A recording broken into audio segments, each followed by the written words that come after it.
En esta parte, la última parte de la lección, voy a hablar del calor de neutralización.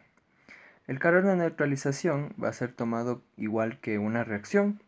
Como ustedes saben, la neutralización se da entre una base cuando reacciona con un ácido.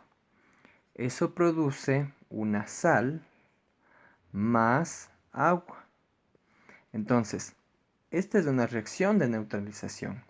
Y por lo tanto, cuando nosotros tengamos también una reacción que no sea la neutralización, podríamos determinar el calor de esa reacción utilizando lo mismo que voy a realizar ahora.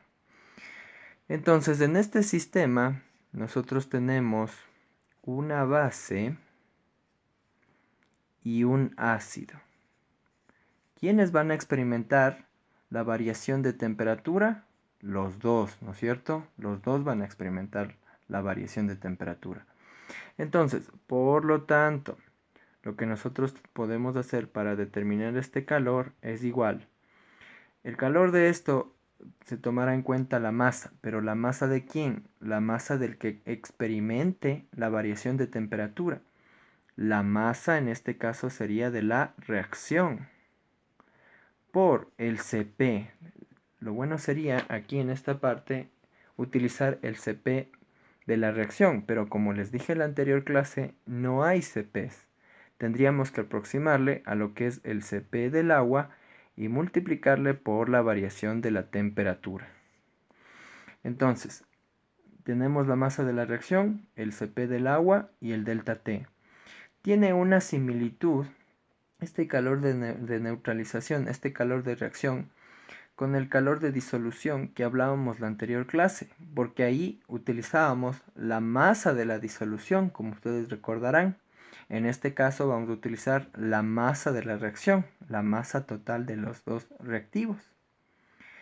Entonces, suponiendo que tenemos todo esto ya, podríamos decir en esta parte tener como dato una masa X, una masa de reacción, una masa de, supongamos, de 100 gramos.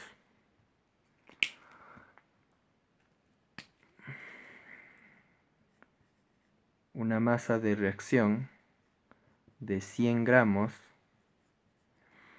El Cp que ya todos conocemos. Y tomemos en cuenta que tenemos un delta T de 1 grado K. En las reacciones, dependiendo de estas reacciones, el calor de neutralización va a depender bastante de la concentración de sus reactivos.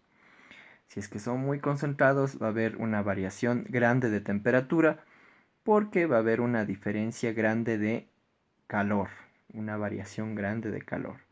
Entonces, para hacer un cálculo de este tipo, podemos tomar en cuenta que el Q va a ser igual a 100 gramos, que viene a ser de la reacción, por el Cp del agua, que es 4.18 gramos, joules, gramos K, y eso multiplicado por 1 gramo K, que es lo que yo estoy asumiendo.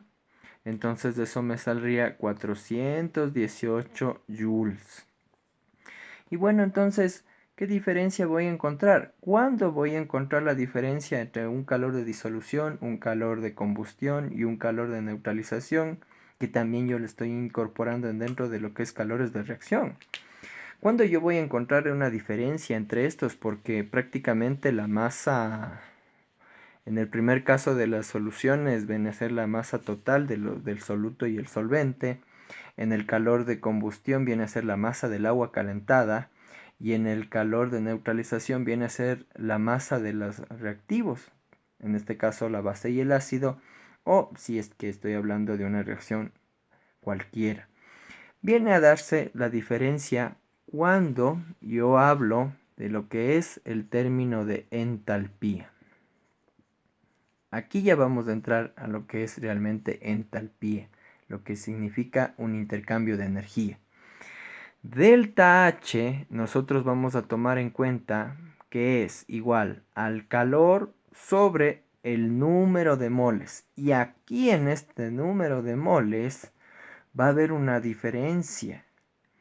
En algún caso vamos a necesitar el número de moles del compuesto orgánico, en otro caso va a ser el número de moles del reactivo limitante, ¿no es cierto? Y en otro caso va a ser solo el número de moles del soluto. Entonces vamos ahí a variar. Entonces, un delta H, por ejemplo, de disolución, va a ser igual al calor que les indicaba en la primera lección, dividido para el número de moles del soluto. En el otro caso, delta H de combustión va a ser igual al calor que les indicaba que salía del agua, dividido para el número de moles en este caso, del compuesto orgánico. El compuesto orgánico que está experimentando una combustión completa. Y el último va a ser igual al delta H de reacción. Le voy a generalizar.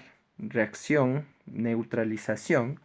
Va a ser igual al Q que hemos determinado anteriormente, como les indicaba, dividido para el número de moles. Pero ¿quién va a limitar la cantidad de calor en esta parte? Nuevamente entra lo que es el reactivo limitante. El número de moles del reactivo limitante que revisamos prácticamente en el capítulo 1. Entonces esto, chicos, lo vamos a revisar el día miércoles. Espero sus preguntas y pues si no, nos veremos el miércoles.